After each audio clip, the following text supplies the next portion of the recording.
O filme brasileiro Propriedade tem na base da sua história a construção de um tema social muito óbvio, mesmo que ao longo da projeção ele se transforme rapidamente num filme de gênero. Mas por ele ter essa base social e também histórica, ele fala muito sobre uma situação relacionada à história do Brasil, eu tenho certeza que qualquer pessoa que produzir conteúdo sobre esse filme, e eu estou incluso nesse meio, vai atrair muito fascista, muito ultraconservador, que gosta de ficar stalkeando, que gosta de ficar comentando no vídeo dos outros, principalmente das pessoas que discordam deles, para levar revisionismo histórico, para levar teorias da conspiração para essas pessoas. Isso é algo que eu nunca entendi. Eu jamais vou assistir vídeos de pessoas com as quais eu não concorde, pelo menos um pouco, né? Pessoas que estão fazendo falsificação histórica, por exemplo, mas essas pessoas gostam, elas vêm e ficam atazanando a nossa paciência. E se elas conseguissem entender o filme,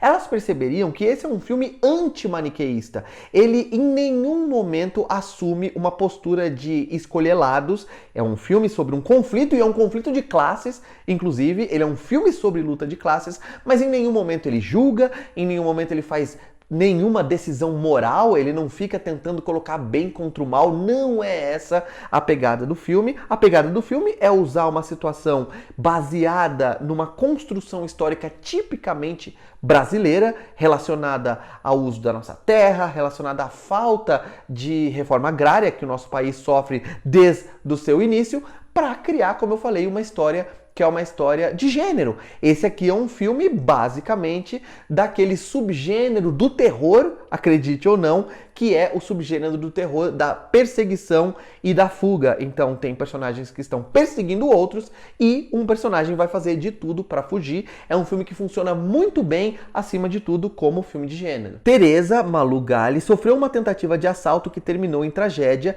e está traumatizada. Ela vai para a fazenda da família com o marido Roberto, Tavinho Teixeira, e lá encontra um motim dos trabalhadores, revoltados com o anúncio da venda do terreno. O que esses ultraconservadores não vão conseguir entender é que o problema das terras no Brasil não é um problema moral, não é um problema maniqueísta, não é um problema de bem contra o mal, mas é um problema estrutural. Nós, como um país colonizado, um país que teve, em determinado momento da nossa história, o seu território rachado, dividido, fatiado em capitanias hereditárias, um país em que as terras, um país em que a propriedade privada está há séculos nas mãos das mesmas famílias, é óbvio que vai ter conflitos, e para essa estrutura até que a gente tem menos conflito do que deveria, apesar de essa luta de classes que é vista aqui no filme ser o que move a história. A luta das pessoas que a gente vê no filme, por exemplo, dos funcionários da fazenda, tem a ver com o fato de que trabalhar naquela fazenda é tudo que eles conhecem na vida. A gente vê ali no filme alguns diálogos de personagens que estão lá há muito tempo, personagens que já são idosos e que desde a infância trabalham naquela fazenda, tudo que eles conhecem está ali. Então quando a vida deles é tirada deles, ou pelo menos há uma ameaça de que tudo que eles conhecem seja tirado deles, é óbvio que eles vão fazer de tudo para conseguir continuar lá. Então a gente entende a motivação desses personagens, assim como a gente entende, obviamente, a motivação dos personagens que estão fugindo, principalmente a personagem da Teresa. Se você não fizer julgamento moral, porque como eu falei, o filme não convida esse tipo de julgamento moral, você vai entender os dois lados, e é óbvio que durante boa parte da projeção a gente vai se identificar mais com a Teresa, independentemente de qual seja o seu lado político, porque existe um mecanismo na nossa psicologia que faz com que a gente se identifique naturalmente a quem está sendo perseguido, a quem está sendo oprimido, a quem está em situação de vulnerabilidade, porque a gente vê na vulnerabilidade do outro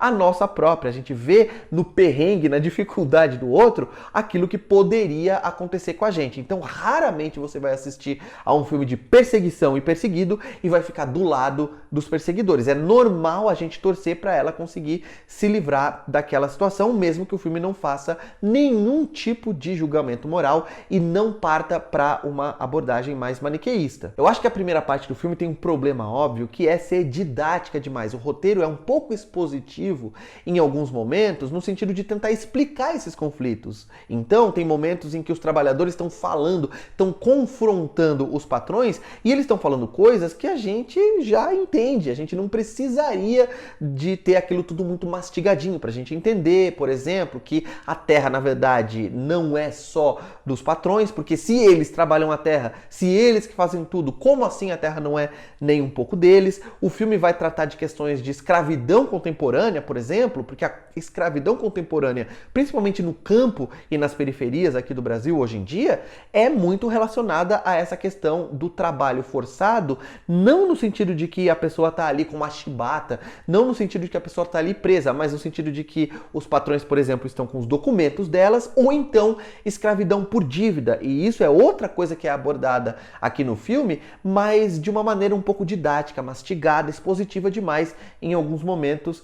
Como eu falei, já na segunda parte do filme, ele vai se assumir como um filme de terror de perseguição. E aí o filme vai funcionar muito bem porque ele vai criar várias situações muito bem elaboradas. Eles vão tentar elaborar maneiras inteligentes, sagazes para fazer a Teresa sair daquele carro. Essa é uma questão muito legal do filme, a situação de ela estar presa naquele carro blindado, que é um paradoxo, é um carro blindado que foi blindado para protegê-la e virou a prisão dela, ao mesmo tempo que esse carro protege ela das pessoas que estão tentando matá-la ali fora, ele também não permite que ela vá a nenhum outro lugar, e o filme também vai mostrar as maneiras que ela vai usar para tentar escapar. Eu acho que essa dinâmica de perseguição e fuga acaba funcionando muito bem, porque o filme é muito bem dirigido, muito ágil, muito dinâmico, a gente entendeu já a motivação dos dois lados, e a partir desse momento o filme para de pregar, o filme desiste de ser um drama social. É claro que é maneira de dizer, porque óbvio que no roteiro as coisas já estavam desse jeito, mas o filme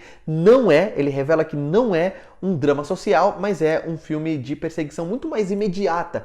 O suspense que o filme faz é um suspense de sobrevivência que apela aos nossos instintos mais primários. Eu acredito que o final é bastante simbólico, o final não é só um final de desfecho dessa perseguição, ele é simbólico no sentido de que, e aqui obviamente eu vou entrar no terreno de spoilers, quando aquelas pessoas enterram aquela mulher dentro daquele carro, naquela propriedade, ela tá entrando numa terra que ela diz ser dela, que eles dizem ser pelo menos também deles, e que eles querem pelo menos continuar trabalhando lá, e a gente consegue imaginar, se você tem um mínimo de conhecimento de história, quantas vidas, quantos corpos indígenas, quantos corpos negros foram enterrados naquela mesma fazenda. Então, o que ela está fazendo é se juntar a eles, né? Agora que eles estão enterrando aquela mulher branca naquela propriedade, ela está sendo enterrada num local que é, de certa forma, um cemitério, porque todas as fazendas brasileiras, todo o interiorzão, as grandes terras, os grandes loteamentos brasileiros,